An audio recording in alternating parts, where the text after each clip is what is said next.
शांता स्वामी श्री प्रभुपाद की जय। अनंत कोटि वैष्णव वृंद की जय। नामाचार्य श्रीला हरिदास ठाकुर की जय। प्रेम से कहो जय श्री कृष्ण चैतन्य प्रभु नित्यानंद श्री अद्वैत गदाधर शिवासादि गौर भक्त वृंद की जय।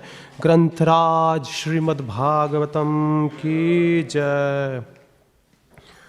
ओम नमो भगवते वासुदेवाय।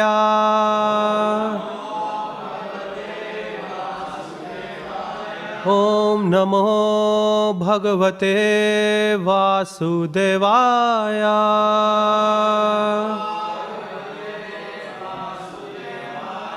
ओम नमो भगवते वासुदेवाय।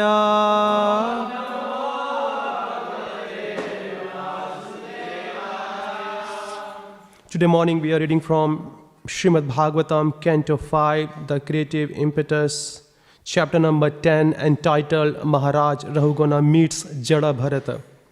Text number 24. Tanme bhavān nara-devābhimāna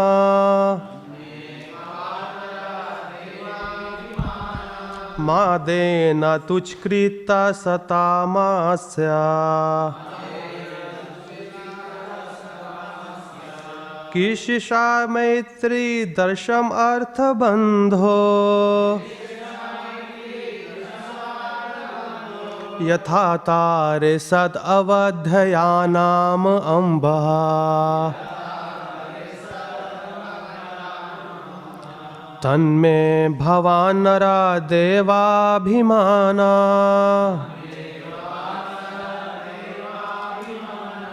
madena tucchīkṛta-sattamasya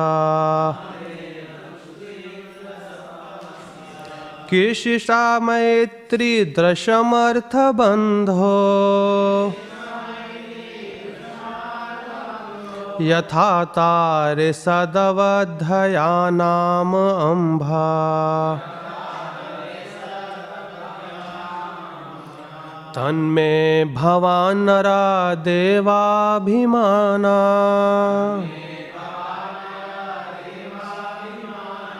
madena tucchīkṛta-sattamasya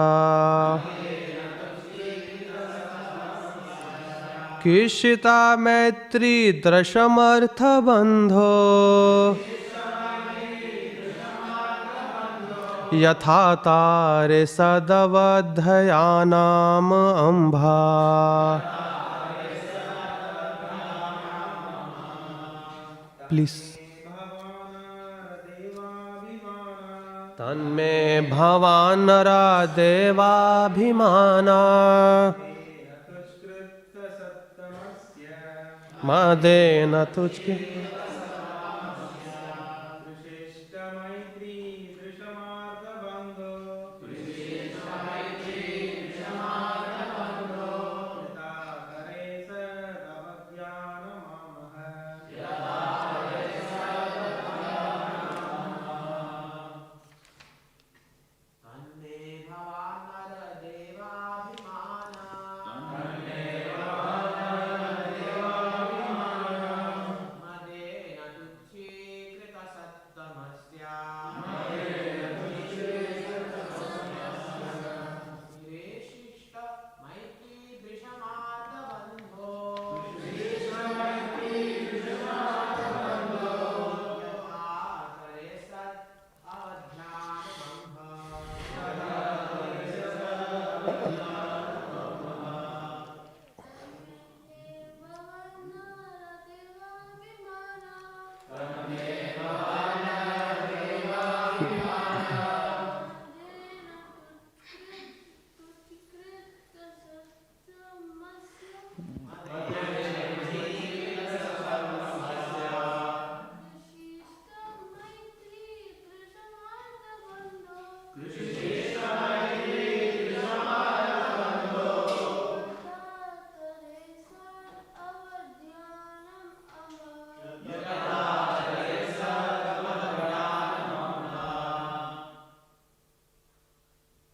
Vaishnavis,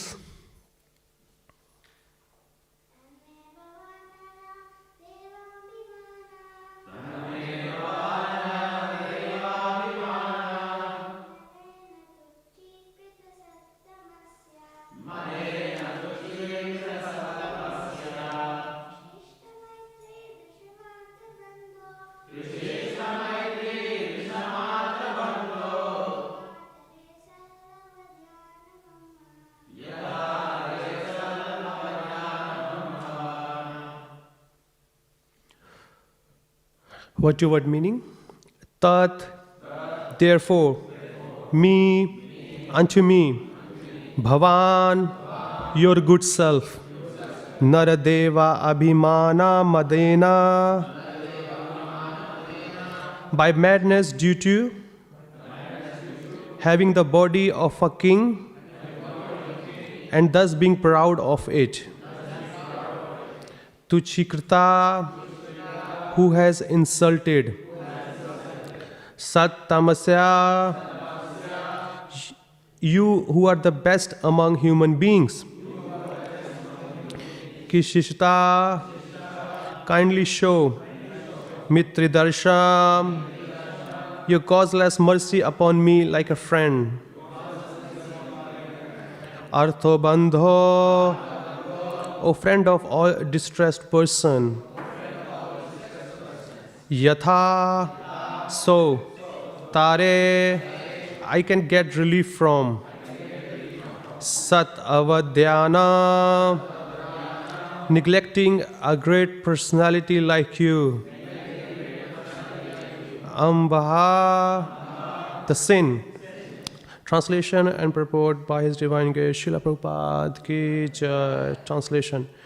Whatever you have spoken appears to me to be contradictory.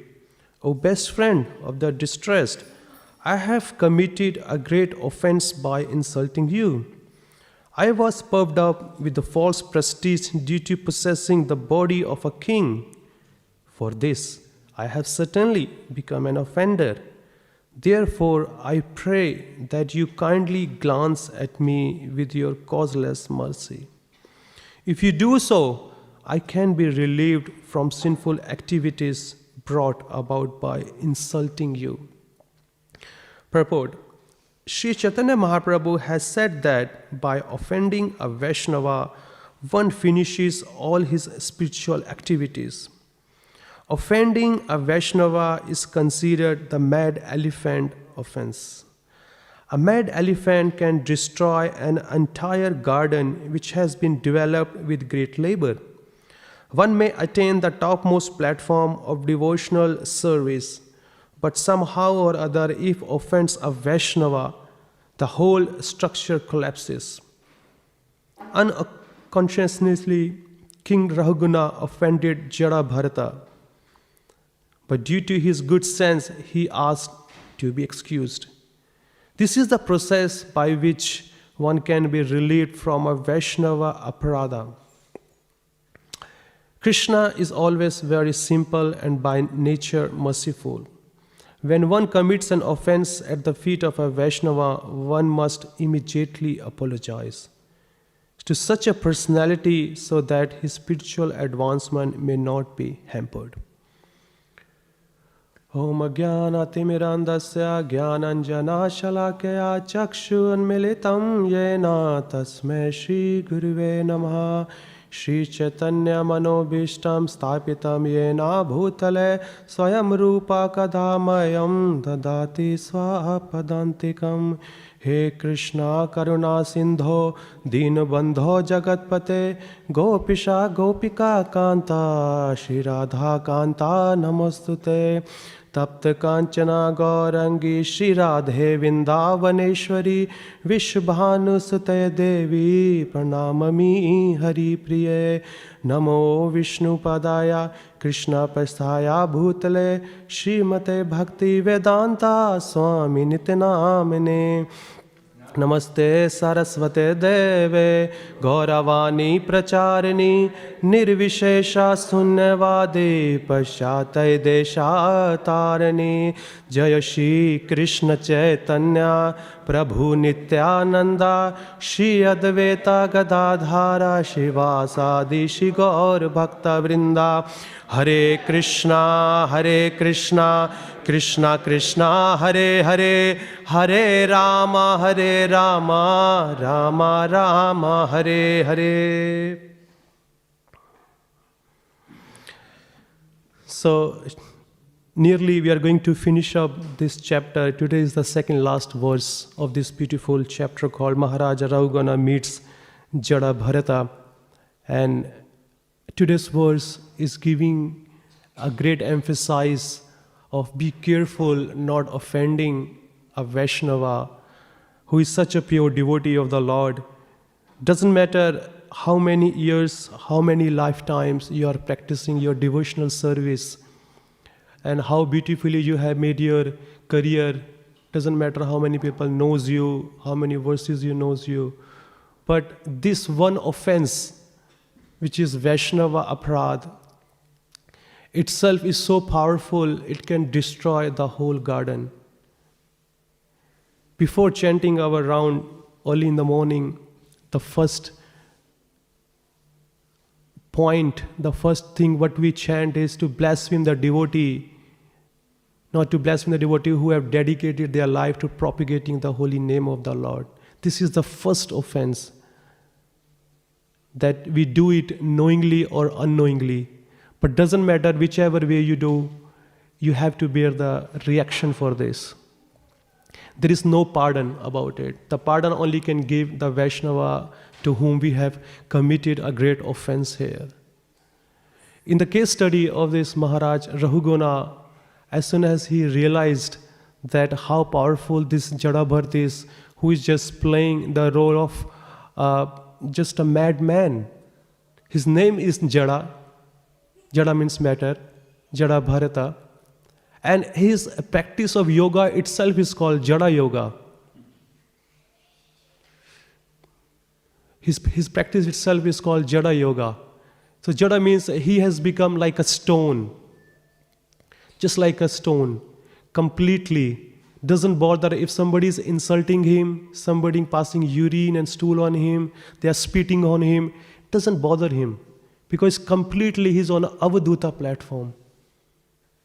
Completely on a transcendental platform. If you are in a completely transcendental platform, the insult, the happiness and distress of this material world does not bother you. You don't even care. All those things. Because the happiness and the sorrow of this material world, they only belong to this material body. But Jada Bharata, he completely relies on a complete transcendental platform. He doesn't even bother. We have seen in our life practically that if somebody uses a harsh word towards us, or somebody hurt us physically, we get so disturbed, days after days, weeks after weeks, months after months, years after year. And in our heart, we develop an enmity towards that living entity who has done something wrong towards us. But the Vedas, Bhagavad Gita and Srimad Bhagavatam, they give a complete opposite knowledge about those things. Because everything has been done by our own karma. Whatever is coming, it's coming through our own karma. And previously, whenever we had human birth, we insulted somebody somewhere, knowingly, unknowingly, and that honor, disrespect is coming to us. So we should not be bothered. We should elevate ourselves. Okay, whatever happened, it's just a mercy of the Lord, so we should not stop our devotional service at any case. Being as a devotee, when we are in the Vaishnava society, sometimes we feel that we have been offended or somebody has insulted us. And we develop that enmity in our heart toward that particular devotee, and we don't talk to them, we don't associate with them, and there are many things happens. But we forgot that we have completely cut off to associate with the material world, but still we are in the material world, but somehow that karma has to come. So it comes through some devotees. So we have to be very thankful to them that they are helping us to destroy our karma. Krishna, the first thing he said to Arjuna here in the second chapter, Matra sparsha tu kaunteya sitoshana sukha dukkadaha agama paino anityas tamastitikshva bharata. Don't worry about this worldly material happiness. They are just like the weather. Today it's cold, tomorrow it will be hot. and then rainy, then autumn. It comes and go. But the dhira person, he does not bother. Why he does not bother? Because he's got a transcendental knowledge here. Completely transcendental knowledge. But if we fire back that devotee who has insulted us, it means we are making our karma worse. Because there will be counteraction. It will happen here. Doesn't matter whichever personality, whichever position are you in our society, Krishna does not see. Everything will be remain in this world, whether it's any project related to the temple, any project your own, if you are doing for the Lord, only the living entities, they goes back to Godhead. Only those goes, everything remains here. So we have to be very, very mindful how to associate and how to treat the devotees of the Lord, because they are so dear to the Lord. Even the Lord Krishna himself says in the scriptures, my own elder brother, Srimati Radharani, they are not dear to me as much as dear my devotees to me. He's ready to give up anything, any position to please his devotee, to serve his devotee. And the example, the right in the Bhagavad Gita, where the Lord, he's Rasamrita Murti, Akhil Rasamrita Murti. He doesn't have to do anything. Billions and billions of Lakshmi Devis, they are at his lotus feet. They are asking, sir, what's your next service? What shall I do for you? Krishna doesn't bother. But all the way is coming from the spiritual world to become a driver of Arjuna. That's much he loves. In India, we can see what is the position of a driver. Such a menial service, And while you are driving a chariot, Arjuna, or the person who is taking a charge to do the fight, he has to use his feet to touch the driver, and Arjuna was using his feet to kicking Krishna's back, do left, do right, go straight, brake, accelerate. He was doing everything to Arjuna. And Arjuna didn't mind to do all these things. And after finishing the war, every day, he has to clean the horses. He had to make them ready for the next day. He was cleaning their stool, horses, washing them. And if they are wounded, he just put some herbs on it, some ointment to make them ready. He was doing everything what a driver does. Still, he didn't mind. That much his love is towards here. But here Jada-bharta, he's playing a role of a spiritual master to Maharaj Rahugana. Prabhupada sometimes says in his lecture that if you offend Krishna, Krishna can excuse. Somehow the spiritual master can make Krishna happy. Please, he's my disciple. Please accept him, even though he has done so many offenses here. Please accept him. Then on the words, on the reference of a pure devotee, Krishna excuses all your offenses. But if that offense is done to his pure devotee, Krishna does not excuse at all. There is no way he can excuse. Only the one answer is, the person we have offended, only he will excuse you. That's what's happening here. But that requires an intelligence that we have to realize, yes, we have done some mistake. We have committed some mistake unto the lotus feet of a pure devotee. Yes, we should go ahead and we should make a pardon. The beautiful case study comes in the Srimad Bhagavatam, where Durvasa Muni, he offended Maharaj Ambrisha only just for a slight mistake and being proud of his ashrama. I'm such a great sannyasi. I'm such a powerful person that I can go to Vaikuntha, I can go to anywhere else with my mystic power. Who is this householder? This sannyasa, householder, vanaprastha, brahmachari, anything, this is all material designation. Bhakti is independent. It doesn't have to do anything with all this ashrama here. Some maybe think, yes, sannyasis are very powerful. They are on the very higher platform, higher ashrama. But who cares? Bhakti doesn't see. Durvasa Muni, he was proud of his sannyasa ashram. But Ambrisha Maharaj become such a great, humble householder. He was a pure devotee of the Lord. He didn't object anything, whatever Durvasa Muni was saying to him. How dare you? You are a king. Before you, how can you eat before we eat? Only just a slide, and it was just a Ekadashi, Dwadashi it was. And there was a particular time to break the fast. He waited for Durvasa Muni for so many hours. They are not coming, they are not coming, they are not coming. So he consulted with the Brahmanas, with all his advisor. What should I do? Please guide me. What should I do? Now here is the great Mahatma Durvasa Muni, along with his 10,000 disciples. He has come up here. And we did honor. But on other side, we have to follow the rules and regulation of the scripture, which I need to break the fast.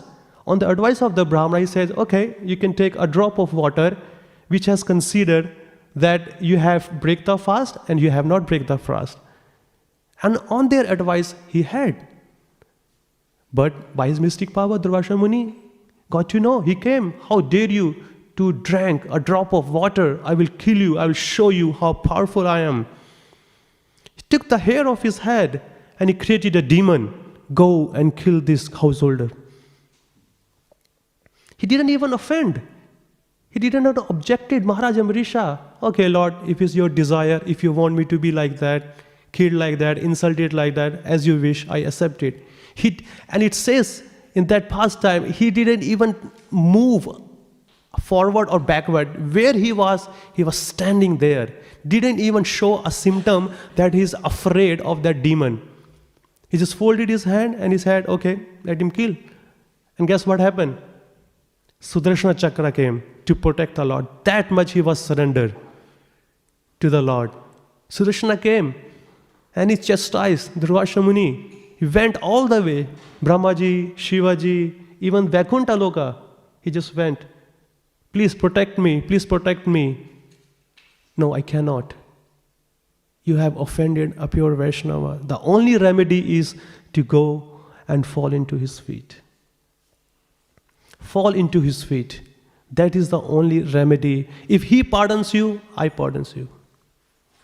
Otherwise, there is no cure about this. But if you see in our practice, in our day-to-day life, we have to be analyzed every evening. That's what I do, and I recommend all of us to do that throughout the whole day. In our spiritual practice, when we are going to bed, we offer our spiritual activities to our spiritual master. That, oh spiritual master, by your mercy, by your guidance, I was able to render some service to the Lord, to you. Please forgive me by knowingly or unknowingly if I have done committed any offense to any devotees, knowingly, unknowingly. When we go to the altar, do any service, after finishing our service, that's what we have been taught. We have to pay an obeisances, ask for the forgiveness from the Lord. Oh Lord, if any mistake I have done while doing this service, please forgive me. And the same thing, when we are associating, doing any service with the Vaishnavas also, while to get the job done, we sometimes raise our voice, we show our eyes, we use the harsh words, or sometimes bit also, just to show. Now, at the end of the day, we have to ask for forgiveness. Because that slowly, that small offenses, they builds up, and they takes the form of a big anarthas. And that is a great obstruction while chanting the holy name. That is a great obstruction. Insulting a devotee which is so dear to the Lord, and we want to chant his holy name, how it is possible? It is not possible at all here. And that's only happened with the basic knowledge that thinking ourselves, we are not this spirit soul, we are a body. Actually, I'm just reading in Canto 3, where Lord Brahma, he's been asked to do the creation, the material world. And before creating the material world, putting the living entities into the different forms, he makes a platform. He makes the platform of 5 ignorance, the 5 features of ignorance. Because how can you put living entity into that position? Because the world is made of like that, this material world, and the nature of the material world is to forget our real identity. To thinking ourselves, we are the actual doer. But Bhagavad Gita says we are not the only doer. There are somebody else as well. Lord Krishna. He's also the doer. Without his sanction, nothing's been approved. Nothing has been done. And plus, we must also have some credential, some credit in our account to have a certain things. The first thing itself is called, actually, most of the time I tell to whom I preach that mainly in India or maybe here also, some people, they write their spouse's name on their arms. So-and-so, Rachel, Steve, Peter, Jessica, and so. I'd say, spiritual practitioner, they should write, I'm not this body, I'm a spirit soul. And when they write this and ask the question while seeing this, and all the question will be answered on this statement only. I'm not this body, I'm a spirit soul. Just write it, and all the time you see it and see how much it makes you humble. Most of the questions, whatever we have in our spiritual life, what I have realized in majority, it's been answered only by this one statement: you are not this body, you are a spirit soul. And if somebody insults you, just think whom they are insulting. Have they ever seen that person to whom they are insulting? First of all, I haven't seen myself. How can that person can see me? He's insulting my body. He is insulting the form I am accumulating in this life. But I am not this body. So whom did he see? So whom did he insult it?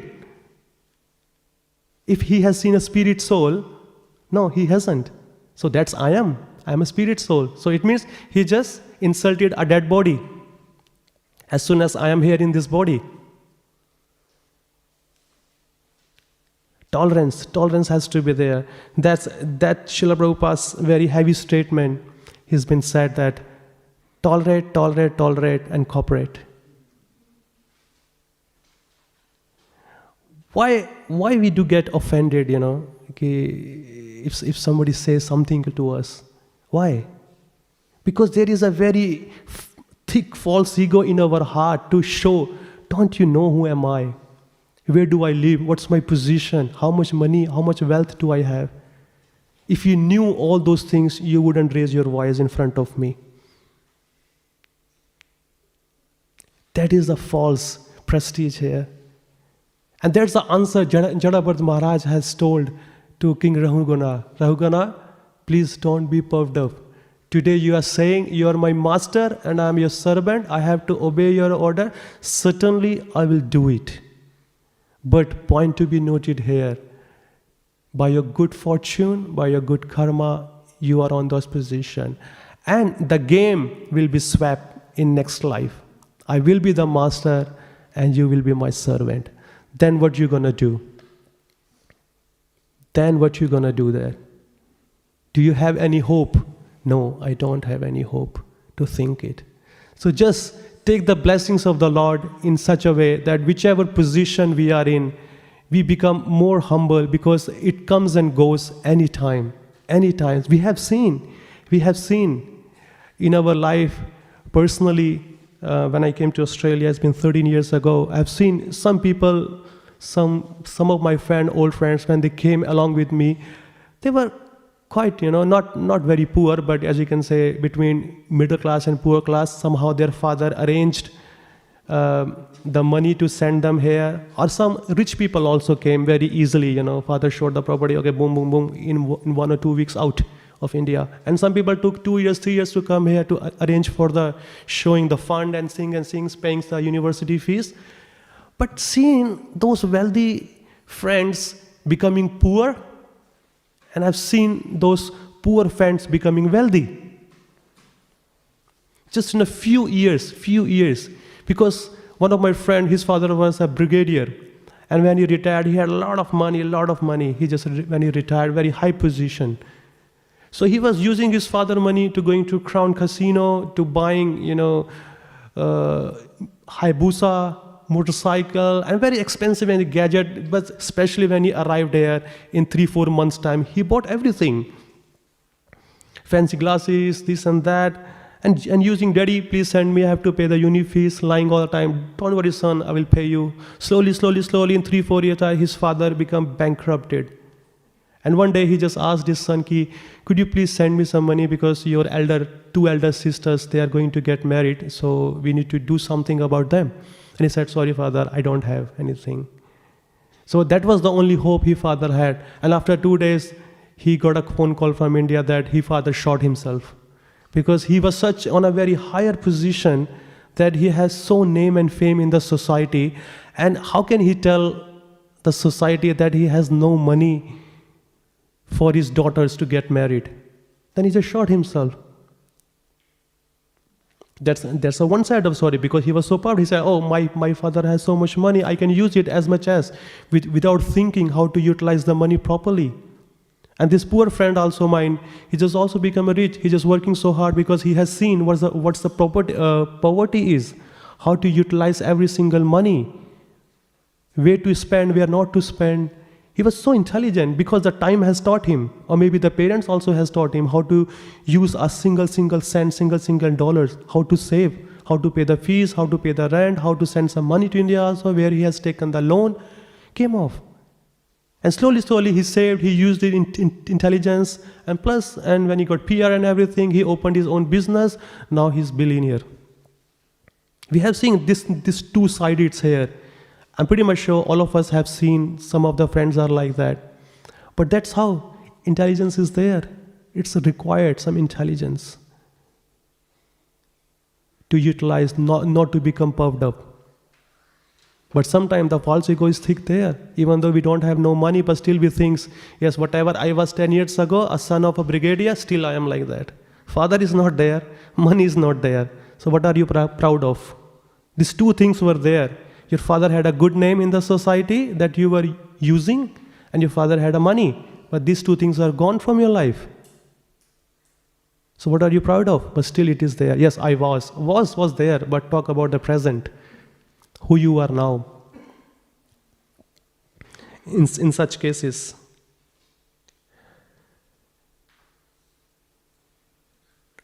So that are the lessons we are, having from Srimad Bhagavatam that we need to apply. It looks good to hear all this instruction, but the application is very, very important, because many devotees or many spiritual practitioners, they say, our heart is not been transformed. We are practicing for so many years, 30, 40, 25, 26, whatever years.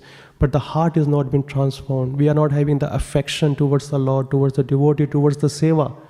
The only answer to this question is that the instruction being given in the Bhagavatam, it's not been applied in our life. If it's not been applied in our life, the transformation won't be happen. So just take the advantage of the cases of today's verse, that be mindful to deal with the devotees. Any devotees, doesn't matter if he's a 1 day old or a 10 years old, or maybe he's been here for ages. Because we don't know the person we are offending, he may become a great devotee in the future. So we will be, regret ki, Prabhu, sorry, we did something I said to you 10 years ago, that is also a good thing, but be mindful with our, with our words and with our actions.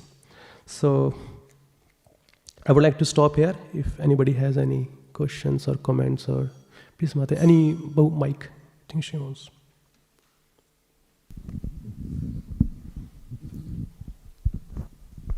Hare Krishna, Prabhu. My question is, how do we develop tolerance? How do we develop tolerance? Yep. Have you got any other option?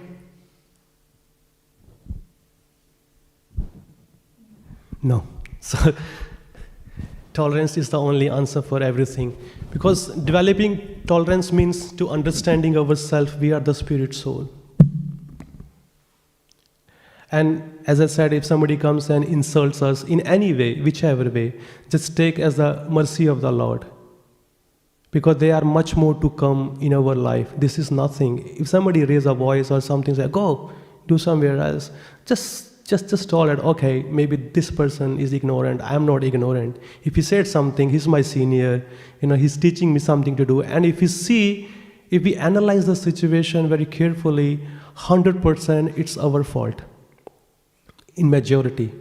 That yes, I did something and he's correcting me to do something rightly. So he used something harsh word. Just take as a blessings, okay, So that will make us humble. In that way, not to do the fire back to somebody or just leave the service, because Maya has any form. Maya will obstruct you not to do any service to the Lord. So she can use any devotee to come, hey, don't do this. Oh, I was doing something right and you insulted me. I'm not going to come again to do this service. That's what she wants. That's what she wants, that she doesn't want you to do any service to the Lord. So you'll be drift away. But if you think intelligently, okay, sorry, so tell me, Prabhu or Mataji, how should I do this service? If you doesn't want me to do like this, so what is the way? Okay, I'll do next time. Just take a humble position. Amanena madena kirtaniyo sadahari. So, I hope that satisfies you. Arjun Otru Prabhu there. Just a comment on the tolerance. Recently I'm reading Leela. So in that episode where Prabhupada is dealing with the problems in building the Bombay temple. So Prabhupada exclaims how tolerance is important, and he advises everybody to be tolerant, and Satsvarup Swami describes that tolerance is dependence on Krishna. So if we react to situations, then we are trying to take control of the situation. But if you let Krishna act in your life and let Krishna guide you, that is tolerance. So from Prabhupada's words and his life, probably we understand what tolerance means. Actually, I just heard a beautiful lecture long time back where Shripat Gaur Govind Maharaj, he answered this question. He says, if your bhajan is not strong, then tolerance level will be very low. Your sadhana has to be very, very strong. That's why Krishna gives you power to tolerate the situation, to understand the situation. So that's Maharaj's answer. Yes?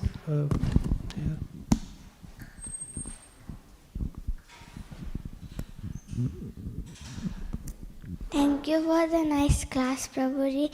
My question is that you were saying that whatever comes in our life, we have to take it as Krishna's mercy. But sometimes when we lose something because of our foolishness, we lose something? Yeah, we lose something because of our own foolishness. So how is that Krishna's mercy?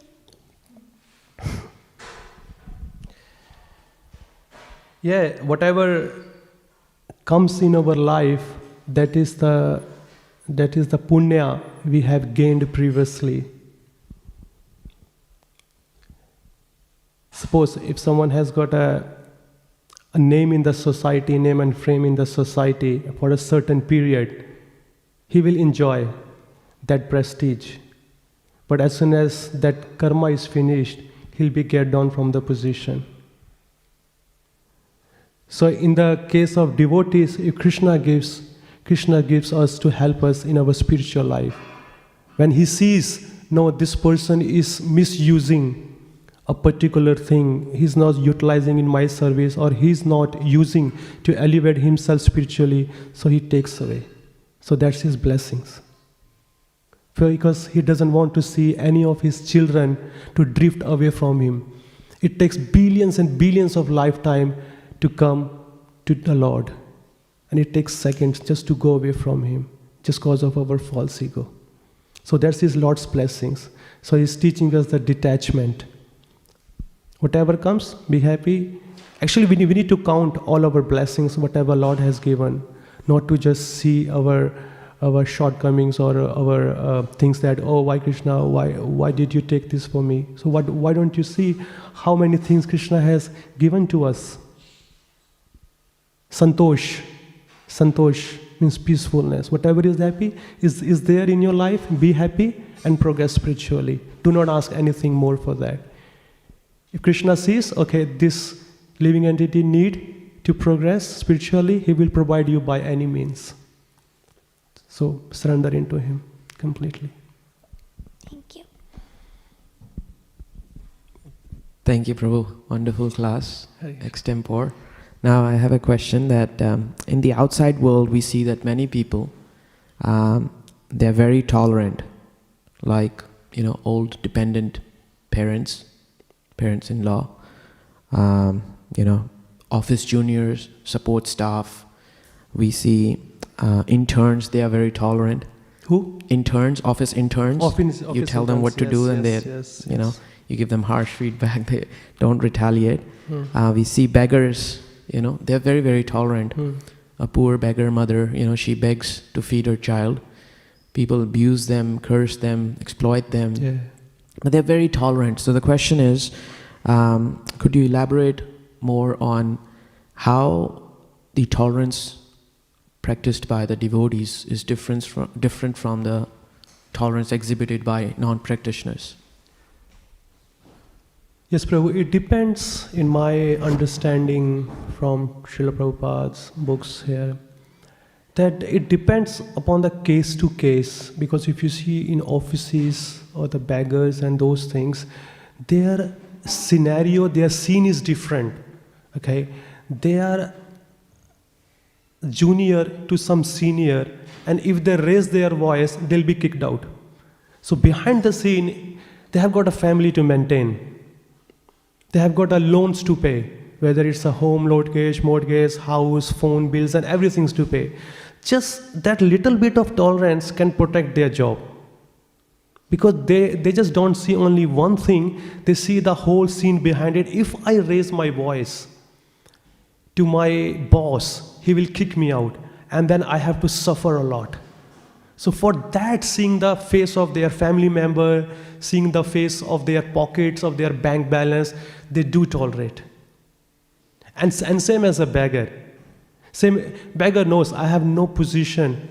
If someone says, hey, I don't want to give you anything, okay, yes, because he has heard this many times, and it does not bother him. Even though he says, no, you have to give me. How is he going to get the money? So it's a way of asking it. So depend which case to case it prefers there.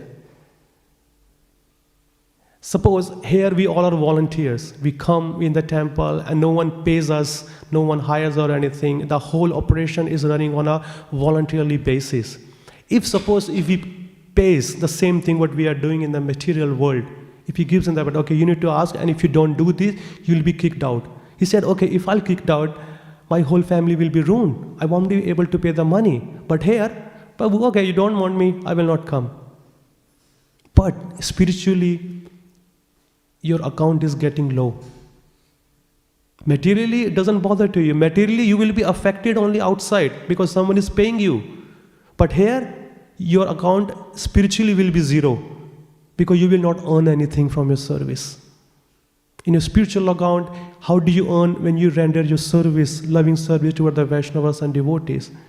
Insult, as I said, insult is there because we have committed somebody in the previous life, and that insult is either coming by outside people or inside in the devotee congregation. So it has to come somehow or other. So we have to just tolerate in that way. If I pay you and I say, Prabhu, you come here, you have to do it, you will do it. Because a week's salary, it's helping you to survive for your next week. But if you lose the job, how hard it is nowadays to find a job, then you will lose your mental peace completely. So there you will lose your mental peace in material world, but in spiritual world, you will lose your spiritual peace. So that's what if anybody would like to add any comment. Chaitanya Prabhu, you want to say that? Is that okay, Prabhu? I don't know whether it was justifies.